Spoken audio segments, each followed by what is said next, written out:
Welcome back, everybody. So if you remember my last video I posted, I replaced the load shaft and bearings and seals in our John Deere 4955.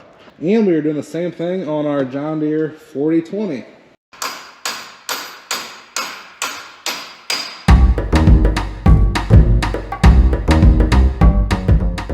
First things first, I'm going to take off these steps. For those wondering what happened, it was not me, thankfully.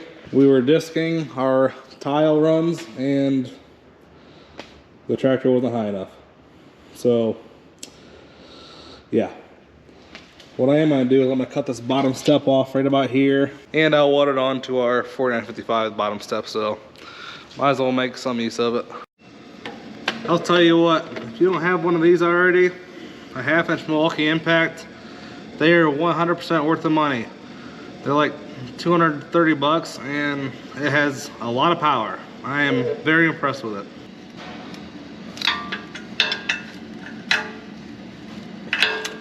I bought this guy like 6 months ago, never used it. I'm gonna use it now, so I feel better about buying it. Oh yeah. So like my last video, once again, this is not gonna be a how-to video on how to do this. This is me diving into it and learning as I go and figuring out as I go, just to be clear. So if you're looking to do this next year, whenever, I mean, you can use this as a guide and hopefully it helps.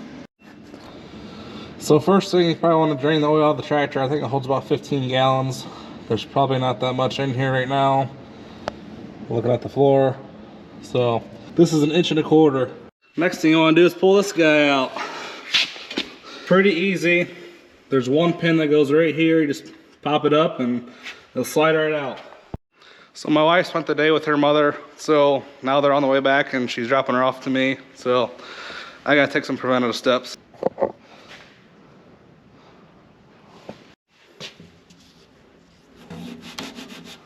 Can never be too safe. The next step would to clean inside of here. Looks like there's my shaft and I got a little set bolt kind of. So I loosen him up. I gotta take these arms off yet. And when I do that, when the shaft slides out, this whole piece is connected. So this will drop out. This will drop down when the shaft is out. So you're probably gonna want your floor jack. I got my shaft out. It went out pretty easy. A little long piece of rebar and it got out the rest of the way. Here you can see my seal. And then in here's my bushing that I gotta replace. Pretty similar to the 4955, really. New seals will be here tomorrow. I'll take this out, get the bushings out, get them changed and get them back in. The seal don't look too bad. The end of the shaft on both sides has a lot of rust on it, so that's probably the reason why it's leaking so bad. But yeah, nothing inside of here there's no metal shavings or anything, so that's a good sign. So I gotta get the bushings out yet, but here's the shaft. You can see on the end of here, it's rust, both sides. The seals didn't look too bad. The other one. But time for new seals, bushings, and a shaft. The shaft's only like 100-some bucks, so might as well replace it. So while I'm waiting for the oil to dry, I decided to take the screen off, and it looks a little old. There's a hole in there. I have no idea when this was last changed. Just could be the original. I don't know. Wow. What you working on? Front shock absorber. What are you working on? The load control shaft. Yeah. I need a turd. You're gonna take it with you now? Tell me about your truck. Which one?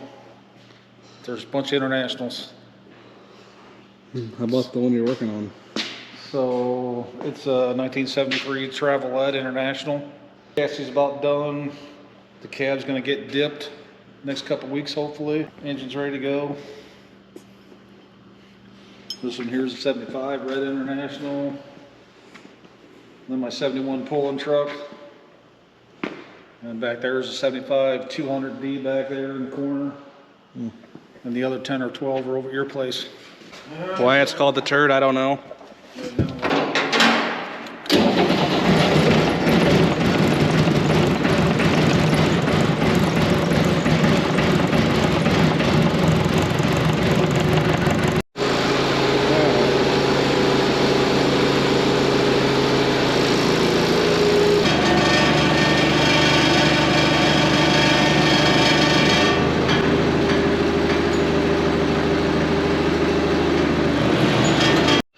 I can lower this guy down.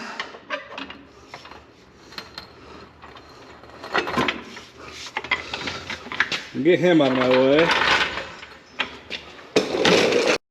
So, I got the bushings out. Here they are. The other one. They're actually easier than I thought to get out. I used a piece of rebar, went from the other side, hammered it out, a couple taps, and it came out pretty easy. So, I'd say if you knew what you're doing, it'd probably be a 3-hour job, if that. So far so good, so far so easy. I'll get my new parts tomorrow from John Deere, and I should have it all back together by tomorrow. So if you notice, I got my bushing inside. Came with a new O-ring. Got that installed. You can see inside there, there's one mechanism you have to slide through. You don't want to use a hammer. You want to just feel the shaft out and slide it in by hand. Next, I got my seal. I want the sharp edge going in.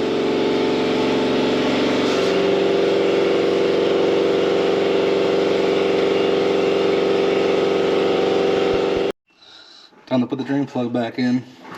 Lizzie's doing the hardest part. What's that? Nothing. What'd you say? Give me a wrench. It's right to your left. You can reach it. All right. No. How tight do you want it? Snug, tight, I don't know. Well, there it is, all put back together. And don't forget to put oil back in it. So I'm gonna wait and see what else I can take apart here while the oil's all drained out of it to make sure there's no more leaks. I gotta put my transmission oil screen back in, and that should be about it. Wasn't too bad, just remember easy on the shaft going in, so just so you don't break nothing. Other than that, hope it helped. Thanks for watching.